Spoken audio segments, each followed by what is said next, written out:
You know, there are some decisions in life that just make you scratch your head, like who buys a car that costs more to maintain than it did to purchase, or invests their life savings in a stock that's clearly circling the drain. Well, in the world of aviation, there are airplanes that fall into this exact category. Today, we're pulling back the curtain on 5 aircraft that only the most, shall we say, uninformed individuals would ever consider buying. And trust me, the shocking truth behind these choices will make you rethink everything you thought you knew about smart aircraft ownership. We're talking about machines that are financial black holes, maintenance nightmares, or even outright dangerous if you don't know what you're getting into. So, buckle up, because by the end of this you'll understand why some planes are best left in the hangar, or better yet, never even built. Let's dive into the first one, starting with number 5.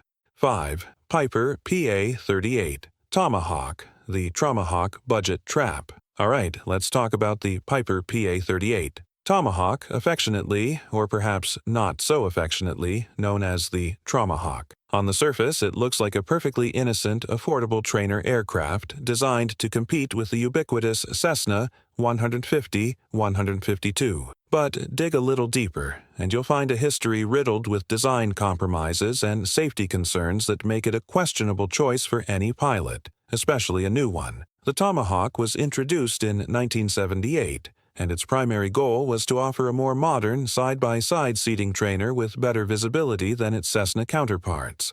It featured a low wing, a T-tail, and a 112-horsepower Lycoming O235 engine. Sounds decent, right? The problem started with its aerodynamic design, particularly the T-tail. While T-tails can offer some advantages, like keeping the horizontal stabilizer out of prop wash for smoother airflow, they also come with a significant drawback: deep stalls.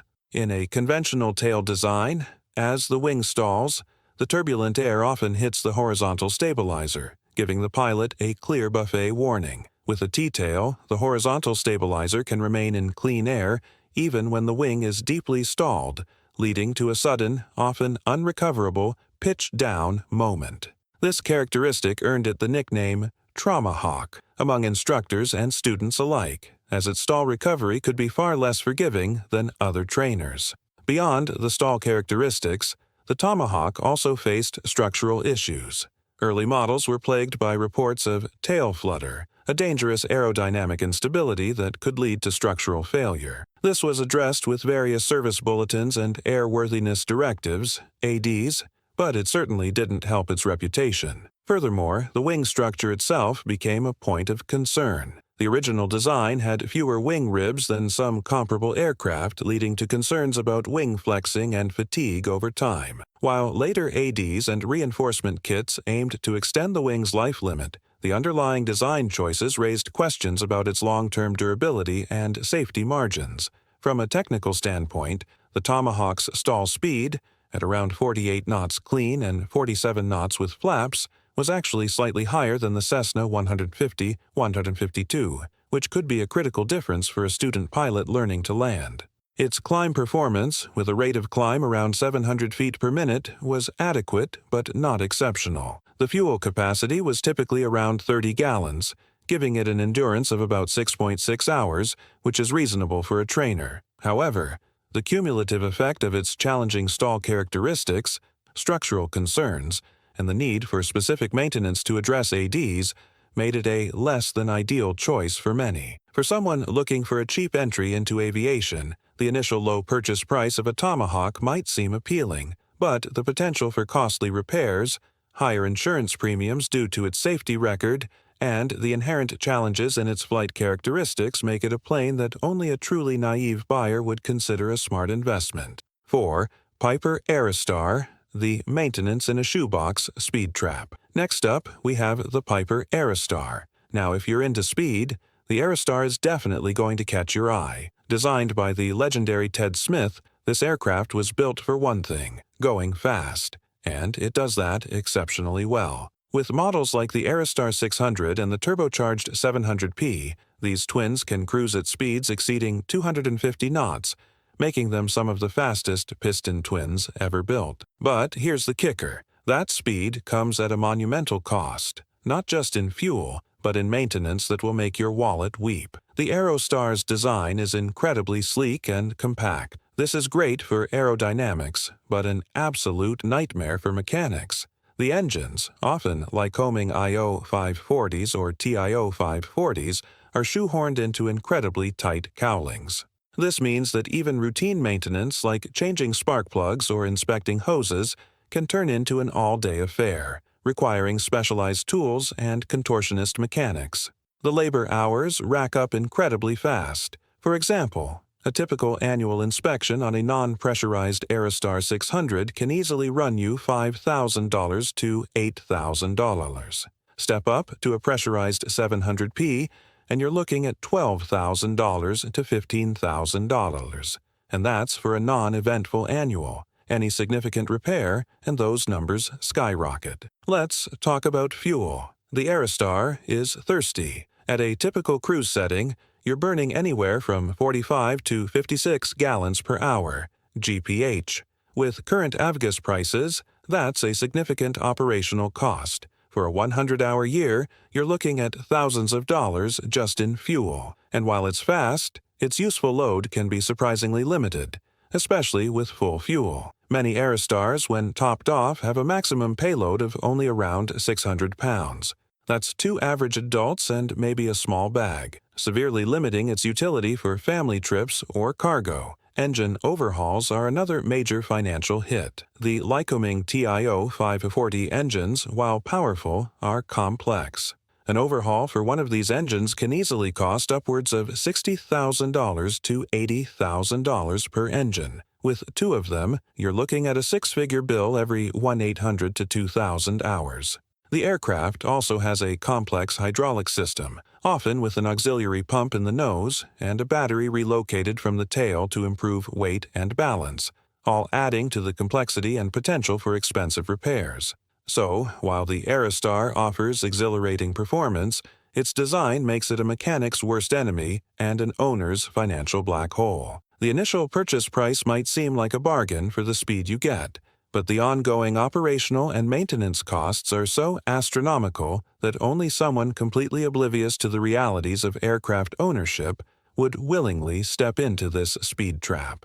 3. Mitsubishi Mu-2, the Widowmaker Training Trap. Now let's move on to an aircraft that has perhaps the most infamous reputation on this list, the Mitsubishi Mu-2. This high-performance twin turboprop is a marvel of engineering in many ways, but it's also an aircraft that demands respect, precision, and specialized training. For a long time, it carried the grim nickname Widowmaker due to a disproportionately high accident rate in its early years. While that reputation has been largely mitigated by mandatory training, it remains an aircraft that only a very specific, highly trained pilot should ever consider. The Mu-2, first introduced in the 1960s, is a unique design. It's a high-wing, twin-engine turboprop with a pressurized cabin, capable of cruising at speeds over 300 knots and at altitudes up to 30,000 feet. What makes it particularly distinctive and challenging is its control system. Unlike most aircraft, the Mu-2 does not have conventional ailerons. Instead, it uses full-span flaps and spoilers for roll control. This design choice, combined with its high-wing loading, gives it incredibly responsive roll rates but also makes it very unforgiving if mishandled, especially at low speeds or during engine-out situations. Its early accident record led the Federal Aviation Administration, FAA, to implement Special Federal Aviation Regulation, SFAR 108, in 2008. This regulation mandates specific, rigorous training, experience, and operating requirements for all Mu-2 pilots. This isn't your typical biennial flight review. SFAR 108 requires initial, transition, and recurrent training from FAA-approved instructors, often involving simulator time and extensive flight checks. This training is not cheap, and it's a recurring cost that significantly adds to the operational expenses. The FAA's stance is clear. The Mu-2 is safe only when operated by properly trained pilots and adequately maintained.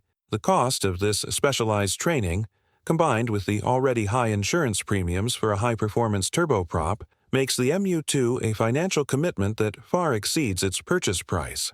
Technically, the MU-2's Garrett TPE-331 turboprop engines are powerful and reliable, but they require careful management. In an engine-out scenario, the aircraft's high wing loading and unique control system demand immediate and precise pilot input to maintain control. Many general aviation pilots, accustomed to more docile aircraft, simply do not have the skill set or training to handle such an emergency effectively. The aircraft's systems are complex, from its pressurization to its fuel management, all requiring a deep understanding and constant vigilance.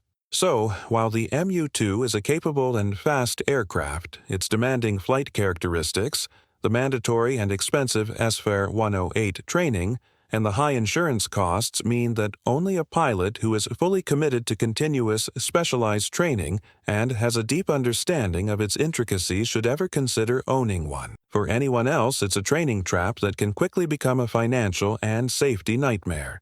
2. Beechcraft Duke B-60, the engine overhaul bankruptcy trap. Moving on to number 2, we have the Beechcraft Duke B-60. This aircraft is a beautiful, luxurious, pressurized, twin-engine piston plane that, at first glance, seems like a fantastic value. It offers comfortable seating, good speed, and the ability to fly high above the weather. However, beneath its sleek exterior lies a financial black hole, primarily due to its notoriously expensive and temperamental engines. The Duke B-60 is powered by two Lycoming TIO 541 E1C4 turbocharged engines, each producing 380 horsepower. These engines are powerful, but they have a reputation that precedes them, and it's not a good one. The TIO 541s are known for being incredibly costly to maintain and overhaul. We're talking about overhaul costs that can easily exceed the purchase price of the aircraft itself. Recent quotes for overhauling a single TIO 541 engine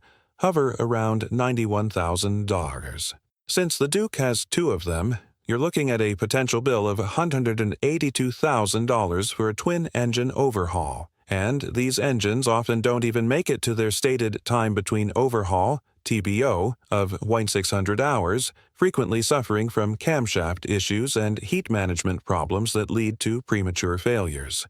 Beyond the engines, the Duke is a complex aircraft. It's pressurized, which adds another layer of maintenance complexity and cost. Annual inspections on a pressurized Duke can easily run between $15,000 and $20,000, and that's assuming no major issues are found. Any significant repair, especially involving the engines or pressurization system, can quickly push those costs into the stratosphere. The aircraft's systems, from its retractable landing gear to its intricate electrical and hydraulic components, all contribute to a high maintenance burden. From a performance perspective, the Duke B-60 offers a respectable cruise speed of around 200 knots and a service ceiling of 30,000 feet. Its fuel capacity is typically around 200 gallons, leading to a fuel burn of approximately 35 to 40 GPH at cruise. While these numbers are appealing, they are overshadowed by the sheer financial risk associated with its engines.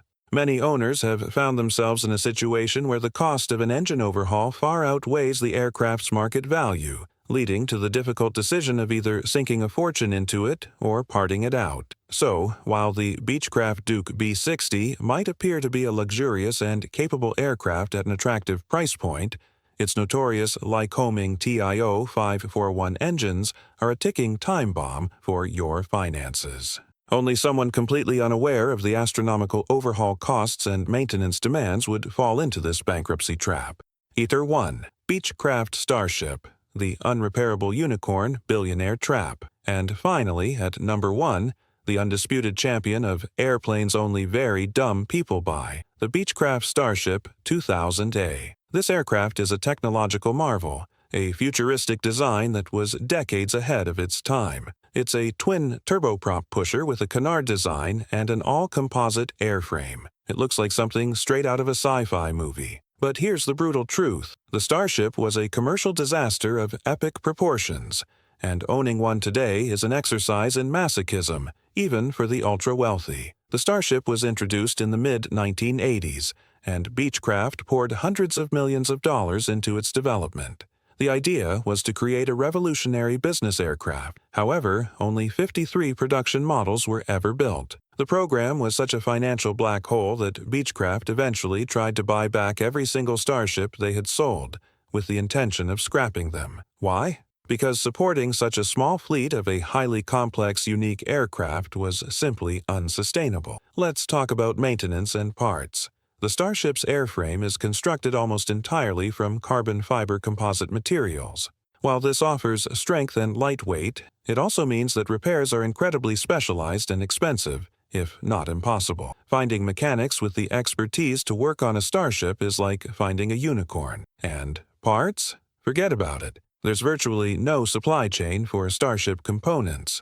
In a bizarre twist of fate, one individual actually bought the type certificate and all remaining parts from Beechcraft. This means that any Starship owner is entirely dependent on a single, private source for critical components, if they can even be found. This creates an impossible situation for long-term ownership. Technically, the Starship is fascinating. It's powered by two Pratt & Whitney Canada PT6A turboprop engines, mounted in a pusher configuration at the rear of the wings. Its canard design means it has a small forward wing instead of a conventional horizontal stabilizer, offering unique aerodynamic characteristics. It was designed to be quiet, efficient, and fast, with a cruise speed of around 335 knots and a range of over 1,500 nautical miles. However, its empty weight was higher than initially projected, making it heavier than some of its competitors and impacting its performance and efficiency. Despite its advanced design, it struggled to compete with established turboprops and emerging light jets. So, while the Beechcraft Starship is a stunning piece of aviation history, it's a plane that was too ambitious for its time and ultimately failed commercially. Owning one today means facing insurmountable challenges in maintenance, parts availability, and finding qualified technicians. It's a plane that only a billionaire with an endless budget and a penchant for collecting unrepairable museum pieces would ever consider. For anyone else, it's the ultimate dumb purchase. A beautiful, unrepairable unicorn that will drain your bank account and leave you grounded. So, there you have it. 5 airplanes that, despite their initial appeal or historical significance, represent some of the riskiest and most financially draining choices an aircraft owner can make. From the challenging flight characteristics of the Tomahawk to the unsupportable complexity of the Starship, these aircraft serve as stark reminders that in aviation, a bargain price can often hide a multitude of future headaches. Always do your homework, consult with experienced mechanics and pilots, and understand the true cost of ownership before you commit to buying any aircraft. Because in the skies, as in life, some lessons are learned the hard way, and some planes are just not worth the trouble. Here are the 5 airplanes that only very dumb people buy. 1. Piper PA-38. Tomahawk. 2. Piper Aerostar. 3. Mitsubishi Mu-2. 4. Beechcraft Duke B-60. 5. Beechcraft Starship.